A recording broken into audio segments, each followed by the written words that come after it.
Hello students, अब हम start कर रहे हैं एक्सरसाइज 3.4। क्वेश्चन नंबर 1 की स्टेटमेंट देखो, इसकी क्या है। निम्नलिखित समीकरणों के युग्म को विलोपन विधि तथा प्रतिस्थापन विधि से हल कीजिए, कौन सी विधि अधिक उपयुक्त है। यानी जो हमें ये फर्स्ट पार्ट के 4 क्वेश्चन दिए हुए हैं वो कहता है कि विलोपन विधि और प्रतिस्थापन दोनों से इसको हल करो, लेकिन प्रतिस्थापन विधि हम 3.3 में कर चुके हैं, तो अब हम यहाँ पर अभी दोबारा नहीं करेंगे। अब हम सिर्फ अभी विलोपन विधि से ही क्वेश्चन को हल करेंगे। तो इस चारों भाग को हमने विलोपन विधि से हल करना है, तो हम पहले सीखते हैं कि विलोपन विधि क्या है। ये 4 पार्ट हैं हमारे इस क्वेश्चन के। फर्स्ट पार्ट देखते हैं कैसे करना है। 3.4 के फर्स्ट पार्ट में हमें ये रैखिक समीकरण युग्म दिए हैं, 2 चर वाले रैखिक समीकरण युग्म, और हमें इसे विलोपन विधि से हल करना है। अब हल करने का अर्थ हमें पता है, x और y का मान ज्ञात करना है। हम चाहें तो इस क्वेश्चन को प्रतिस्थापन विधि से भी हल कर सकते हैं, लेकिन हमें विलोपन विधि सीखनी है। अब तो विलोपन विधि कैसे होती है। विलोपन विधि का अर्थ है विलोपन। विलोपन का मतलब क्या है। विलोपन का अर्थ है x या y, आपकी इच्छा है, दोनों में से एक चर को हटा देना, विलोप कर देना, उसको गायब कर देना। यानी x और y दोनों में से आपको एक चर को वहां से हटा देना है ताकि दूसरे चर का मान निकल सके। वो हमारी मर्जी है, हम x को करें विलोपन या y को करें विलोपन। किसी भी क्वेश्चन में आप किसी भी तरह से कर सकते हो।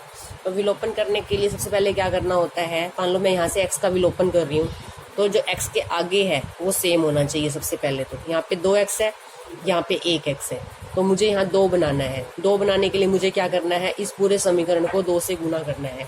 तो मैं यहाँ लिखूंगी समीकरण 1 को 2 से गुना करने पर, इसको मुझे 2 से गुना करना है। अब इस पूरे को आप 2 से गुना कर दो। 2 से गुना करेंगे तो 2x हो जाएगा, प्लस y की भी 2 से गुना करेंगे 2y बराबर 2 और 5 की गुना करेंगे 10। इस एक नया समीकरण आ गया, इसको हमने नंबर 3 नाम दे दिया। एक बार फिर से देख लेंगे। हमने लिखा समीकरण 1 को 2 से गुना करने पर, पूरे समीकरण को 2 से गुना करना है। जितने भी पद है सभी की बारी बारी 2 से गुना करनी है, तो ये आ गया। अब हम देखेंगे कि हमारा 2x सेम आ गया, जिसका विलोपन करना है वो सेम होना चाहिए। अब समीकरण नंबर 2 इसके नीचे लिख दो, 2x माइनस 3y बराबर 4। ये हमने समीकरण नंबर 2 लिख दिया। अब विलोपन का मतलब है कि मुझे काटना है। आप सबसे पहले आपको ये देखना है कि काटने के लिए दोनों रकमों के निशान, एक प्लस का होना चाहिए, एक माइनस का होना चाहिए, लेकिन यहाँ तो दोनों प्लस प्लस की रकम है। माइनस बनाने के लिए क्या करना है, नीचे वाली पूरी रकम के निशान पलटने हैं, और पलटते कैसे जाते हैं, उनको घटाने पर। अगर हम 2 समीकरणों को घटाएं तो उनके निशान पलट जाते हैं, और अगर हम जोड़ें तो निशान नहीं पलटते। अब मैंने लिख दिया घटाने पर। घटाने का अर्थ है कि मुझे इसका माइनस करना है, इसका प्लस करना है, इसका माइनस करना है। ये हम पहले भी एक बार कर चुके हैं कि नीचे वाली जब हमने भाग किया था 2.3 में, तो नीचे रकम के निशान पलटने होते हैं। अब जो आपको अलग अलग निशान की एक जैसी रकम दिखे उनको आपने ऐसे काट देना। अब देखो 2y कौन से निशान का है, प्लस का। 3y कौन से निशान का है, प्लस का। नीचे वाला निशान देखते हैं, दोनों प्लस के हैं तो जुड़ जाएंगे, ये हो गए 5y। 10 कौन से निशान का है, प्लस का। 4 कौन से निशान का है, माइनस का, तो घटाएंगे 10 में से 4 गए 6। y का मान निकालना है, y बराबर 6 और ये 5 बाय में आ जाएगा, तो मेरा एक चर का मान निकल गया। y का मान आ गया 6/5। 5 बटे में आएगा तो y का मान निकल गया। अब y का मान निकलने के बाद आप इसको किसी भी रख सकते हो, जो आपकी इच्छा लगे। जो आपको सबसे छोटा समीकरण दिखाई दे उसमें रख दो। 1 भी है, 2 भी है, 3 भी है।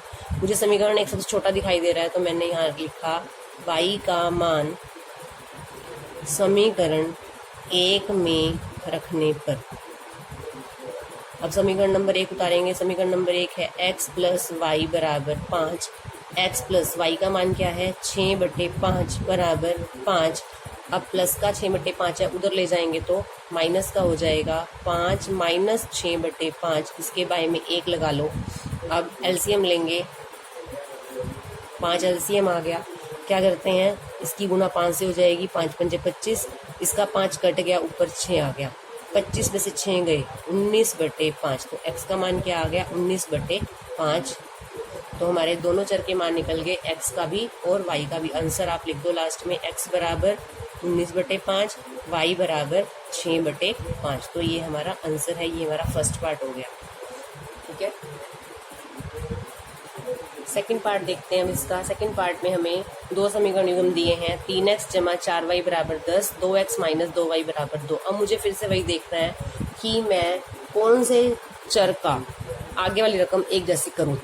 अब यहाँ पे 3 है, यहाँ पे 2 है, चाहे तो इसका कर सकते हैं, चाहे तो y का कर सकते हैं। अब की बार मैं y का करके दिखा रही हूँ आपको सेम। यहाँ पे y के आगे क्या है 4, यहाँ पे y के आगे क्या है 2। तो अब समीकरण नंबर 2 को अगर 2 से गुणा करूँ, 2 दूनी 4 हो जाएगा। तो अब की बार मैं समीकरण 2 को 2 से गुणा करने पर, समीकरण नंबर 2 को 2 से गुणा करो, 2 दूनी 4x माइनस 2 दूनी 4y बराबर 2 दूनी 4। समीकरण नंबर 3 आ गया। बस एक बार जब सवाल की रकम हम देखते हैं सामने, एक बार फटाफट से देखना होता है कि मैं कौन से चर का गुणांक पहाड़ा पढ़ के एक जैसा कर लूँ, उसी रकम से गुना कर देनी है पूरे समीकरण को। अब ये 3 नंबर आ गया। अब 2 को तो हम यूज कर चुके हैं, अब हमने 1 को इसके नीचे लिखना है। ये नहीं कि आप इसको 2 के नीचे लिख दो। ये समीकरण नंबर 3 कहाँ से आया, 2 को गुणा करने से आया। तो अब समीकरण नंबर 1 इसके नीचे लिखना है। अब देखो ये 4y प्लस का है, 4y माइनस का है, तो वैसे ही कट रहा है, निशान पलटे बिना ही कट रहे हैं। अगर आपने निशान पलट दिए तो गलत हो जाएगा, क्योंकि फिर ये माइनस का एक जैसे निशान के हो जाएंगे। तो कई बार निशान नहीं पलटना, तो कई बार यहाँ क्या लिखना है, जोड़ने पर। ये हमारा समीकरण नंबर 1 था, जोड़ने पर। जोड़ने पर यानी कि हमने कोई निशान नहीं पलटना, ये कट गया। 4 और 3 कितने हो गए, 7x बराबर 4 और 10 14, x बराबर 14 बाई में 7 का पढ़ा पढ़ देंगे तो x का मान क्या आ गया, 2। तो हमारे एक चर का मान निकल गया x का। अब x का मान आप किसी भी समीकरण में रख लो, 1 में रखो, 2 में रखो, 3 में रखो। कहाँ रखें, मान लो हम इसको समीकरण नंबर 1 में ही रख लेते हैं। x का मान समीकरण 1 में रखने पर, समीकरण 1 उतारेंगे, 3x प्लस 4y बराबर 10। अब x का मान क्या रखना है, 2। अब देखो रखना कैसे है, 3 बाहर है, x की जगह आ गया 2, प्लस 4y बराबर 10। पहले इंटू है, इंटू मतलब गुना, 6 प्लस 4y बराबर 10। पहले किसको उधर लेके जाना है, जो बिना चर का होता है। 4y बराबर 10, 6 इधर आके माइनस का हो गया, 4y बराबर 10 में से 6 गए 4, y बराबर 4/4। ये 4 बटे में आ जाएगा, 4 से 4 कट गया, y का मान क्या आ गया 1। तो ये हमारे दूसरे चर का मान भी निकल गया। लास्ट में आप आंसर लिख दोगे x बराबर 2, y बराबर 1। इसका 3x माइनस 5y माइनस 4 बराबर 0 समीकरण नंबर 1 दिया है हमें। अब समीकरण यहाँ में देखा बराबर के इधर क्या है 0, अचर पद भी इधर है, तो इस समीकरण को भी पहले ऐसे ही लिखना है। तो 9x माइनस 2y माइनस 7 बराबर 0 समीकरण नंबर 2। जैसा एक समीकरण है दूसरा समीकरण भी वैसा ही होना चाहिए। अब समीकरण 1 और 2 को ध्यान से देखना है आपने कि आप कौन से x या y किस का गुणांक एक जैसा करना चाहते हो। x के आगे क्या है 3, यहाँ पे x के आगे क्या है 9, यहाँ 3 का पढ़ा पड़ेंगे तो 3 3 9, यहाँ पे सेम हो सकता है। तो हम करते हैं x का मान, x का गुणांक एक जैसा बनाने के लिए हम समीकरण 1 को क्या करते हैं 3 से गुणा करने पर, तो 3 से गुणा करते हैं समीकरण नंबर 1 को। 3 का पढ़ा पढ़ेंगे, 3 तिया 9x माइनस, सारे में पढ़ना ये ध्यान रखना है, 3 पंजे 15y माइनस 3 चौके 12 बराबर 0। ये समीकरण नंबर 3 आ गया। अब समीकरण नंबर 2 इसके नीचे लिखेंगे 9x माइनस 2y माइनस 7 बराबर 0 समीकरण नंबर। अब देखेंगे हम क्या इसका निशान पलटना चाहते हैं, सबसे पहले देखेंगे। हाँ जी पलटना पड़ेगा, क्योंकि अभी ये एक जैसे निशान के हैं, अलग अलग बनाने के लिए निशान पलटने पड़ेंगे। निशान पलटने हैं तो लिखना है घटाने पर। ये माइनस हो जाएगा, ये प्लस हो जाएगा, ये भी प्लस हो जाएगा, 0 के आगे यहाँ माइनस लग। ये अलग अलग निशान के हैं इसलिए कट गए। अब y देखो माइनस 15 है और जमा का 2 है, अलग अलग निशान के हैं तो घटाने हैं। 15 में से 2 गए 13y, कौन से निशान का, माइनस का। माइनस 12 प्लस 7, 12 में से 7 गए 5, कौन से निशान का, माइनस का। 0 में से 0 गई तो 0 ही होता है। माइनस 13y बराबर, ये 5 इधर आके प्लस का हो गया, 0 जमा 5 क्या होता है 5, y बराबर 5/-13।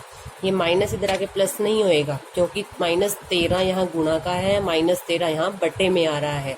एक ही निशान पलटा जाता है, यहाँ से गुणा की रकम है बटे में आ गई तो माइनस बाहर यहाँ लिख लेते हैं, -5/13। तो y का मान आ गया हमारा -5/13। तो ये एक चर का मान निकल गया, y का मान -5/13। अब -5/13 y का मान रखेंगे। समीकरण नंबर किस में रखें? 1 में भी रख सकते हैं, 2 में भी रख सकते हैं, कहीं भी रख सकते हैं। y का मान रखना है हमें। समीकरण नंबर 1 में रखते हैं y का मान। समीकरण 1 में रखने पर तो समीकरण नंबर 1 उतारेंगे। समीकरण नंबर 1 है हमारा 3x - 5y - 4 बराबर 0। 3x - 5 y का मान रखना है हमने। y का मान क्या है? -5/13 -4 बराबर 0। अब देखेंगे आगे क्या करना है। 3x माइनस, ये कितने हो गए? ये माइनस माइनस प्लस, 5 पंजे 25/13 -4 बराबर 0। 3x बराबर 4 इधर आकर प्लस का हो गया, 25/13 भी इधर आकर माइनस का हो गया क्योंकि दोनों बिना चर की रकम है, दोनों को ही हम बराबर के उधर ले गए। यहाँ के बाय में 1 लगा देंगे। आगे क्या करें अब? 3x बराबर एलसीएम कितना आ गया? 13। 13 चौके 52 - 25। 3x बराबर 52 में से 25 गए, 12 में से 5 गए 7, 4 में से 2 गया 2, 27/13। अब x का मान निकालना है। 27/13 है, यहाँ पे 3 कहाँ जाएगा? बटे में। बटे में कहाँ पर? 13 के साथ। ये दोनों कट रहे हैं, 3 एकम 3, 3 निम्मा 27। तो क्या बचा हमारा? 9/13। तो x का मान क्या आ गया हमारा? 9/13। तो ये हमारे दूसरे चर का मान भी निकल गया। पार्ट में हमें स्टेटमेंट गिवन है x/2 + 2y/3 = -1। अभी हमने इसको समीकरण नंबर 1 नाम नहीं देना है क्योंकि पहले इसका एलसीएम लेंगे। 2 3 6 आ गया एलसीएम इसका। 2 का पढ़ा पढ़ेंगे, 2 तिया 6, 3 के ऊपर गुना कर दो 3x। फिर नीचे वाले का पाड़ा पढ़ो, 3 दूनी 6, 2 आ गया, 2 के ऊपर गुना कर दो, 2 दूनी 4y बराबर -1। अब 6 यहाँ बटे में उधर ले जाएंगे तो गुणा का हो जाएगा, 1 और 6 की गुणा करेंगे तो 6 कम 6 माइनस का 6। तो ये आ गया 3x + 4y बराबर -6। ये अब समीकरण नंबर 1 नाम देंगे इसको। इधर इसके बाय में कुछ नहीं है तो बाय में पहले 1 लगाएंगे। अब एलसीएम लेंगे। एलसीएम क्या आएगा? 3। ये अब 3x हो गया, -3 से 3 कट गया, y बराबर 3।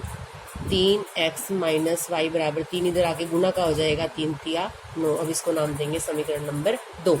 अब देखेंगे x और x दोनों का गुणांक सेम है, यानी अब हमें एक समीकरण को किसी से भी गुणा करने की जरूरत नहीं है क्योंकि हमारे एक चर का गुणांक एक जैसा है। तो अब दूसरे समीकरण को इसके नीचे लिख दो, 3x - y बराबर 9। अब बस आपको ये देखना है कि आपको इसे जोड़ना है या घटाना है। अगर निशान पलटने पड़ेंगे तो घटाना है, निशान नहीं पलटने तो जोड़ना है। लेकिन हमें तो यहाँ निशान पलटने पड़ेंगे क्योंकि अलग अलग निशान नहीं हैं अभी इसके। ये माइनस करो, ये प्लस करो, ये माइनस करो और यहाँ लिखो घटाने पर। घटाने पर ही निशान पलटते हैं। अब ये कट गया। 4y कौन से निशान का है? प्लस का। ये 1y कौन से निशान का है? ये भी प्लस का। दोनों प्लस के हैं तो जुड़ के हो गए 5y। 6 कौन से निशान का है? माइनस का। 9 कौन से निशान का है? माइनस का। एक जैसे निशान की रकम है तो जोड़ेंगे 6 और 9 15। लेकिन 15 कौन से निशान का आएगा? माइनस का, क्योंकि आंसर में बड़ी रकम का निशान लगाना है। y बराबर -15 इधर है, बटे में आ जाएगा 5। 5 का पाड़ा पढ़ दो, 5 दिए 15। y बराबर -3। एक चर का मान निकल गया। अब y बराबर -3 या तो समीकरण नंबर 1 में रख लो या समीकरण नंबर 2 में रख लो, कहीं भी रख सकते हैं हम। y का मान समीकरण 2 में रखने पर, 2 में रख लिया आपकी बार मैंने। 2 समीकरण उतारो। क्या है समीकरण नंबर 2 हमारा? समीकरण नंबर 2 है हमारा 3x - y बराबर 9। और y का मान क्या रखना है? -3। ध्यान से रखेंगे, 3x ये माइनस, y का मान क्या है? -3 बराबर 9। 3x बराबर 2 माइनस है तो प्लस का हो गया 3 बराबर 9। 3x बराबर ये 3 उधर जाकर माइनस का हो जाएगा। 3x बराबर 9 में से 3 गए 6, x बराबर 6 बाई में 3 काट के आ गया 2, तो x का मान क्या आ गया 2। तो आंसर लिख देंगे आप हमारा x का मान क्या आया हमारा 2 और y का मान क्या आया -3।